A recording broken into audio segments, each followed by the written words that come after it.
का ये देखिए कितनी भव्य ये मूर्ति है और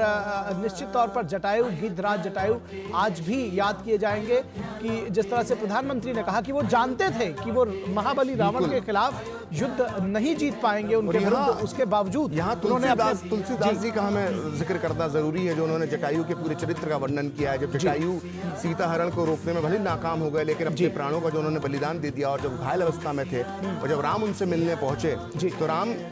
पूरे रामचरितमानस में जटायु और श्री राम के जो संवाद का जिक्र आता है वो बड़ा ही सुंदर शब्दों में तुलसीदास जी ने लिखा है। वो लिखते हैं कि परहित बस जिन्हें के मानी माही, तिन्हु कहूं जग दुर्लभ कुछ मनाही,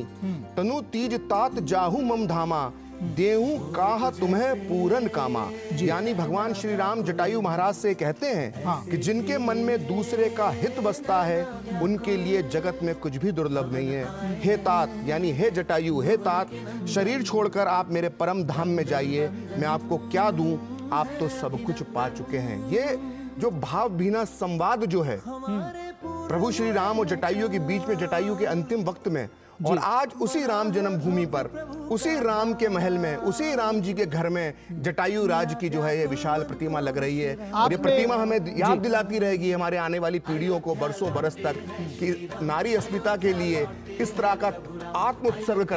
करना जो व्यक्ति करता है उसे सदियों तक, सदियों ही नहीं कालों तक उसको याद रखा जाता है। ये तस्वीरें इस बात की गवाह हैं जब प्रधानमंत्री जटायु राज की इस प्रतिमा का अनावरण कर रहे हैं। जी निश्चित तौर पर आपने जिस प्रसंग का वर्णन किया गिद्धराज जटायु और भगवान श्री राम के उस प्रसंग का, वहाँ और भगवान राम के जब पराक्रम की बात कहते हैं जी, तो एक प्रसंग ये भी है रामचरितमानस में और रामायण में कि जटायु जी का सर जो है वो भगवान राम के गोद में था और वो उनके सर को सहला रहे थे और वो अंतिम सांसें गिन रहे थे जटायु।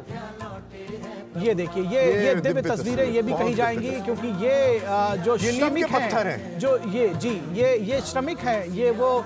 श्रम साध्य लोग हैं जिन्होंने इस मंदिर के निर्माण में भाग लिया है और प्रधानमंत्री नरेंद्र मोदी उन पर पुष्प वर्षा कर रहे हैं। यही बात प्रधानमंत्री को बाकियों से अलग करती है, ये भाव बताता है। जो नींव के पत्थर हैं, जिन्होंने दिन रात मेहनत कर कर सर्दी बरसात ठंड में गर्मी में जो इस तरह से मेहनत की और ये भव्य राम मंदिर का निर्माण किया है, यही असली नींव के पत्थर हैं। और अभी श्रम देवता है, हम दूरदर्शन पे भी हमने इनके कई इंटरव्यूज दिखाए श्रमवीरों के, और ये लोग जो बातें बताते थे कि जब अपने गांव में लोग जाते थे और कहते थे कि हम अयोध्या में राम मंदिर का निर्माण का कार्य कर रहे हैं, तो गांव में इनके पैर लोग छूते थे। तो ये अपने आप में जो है सिर्फ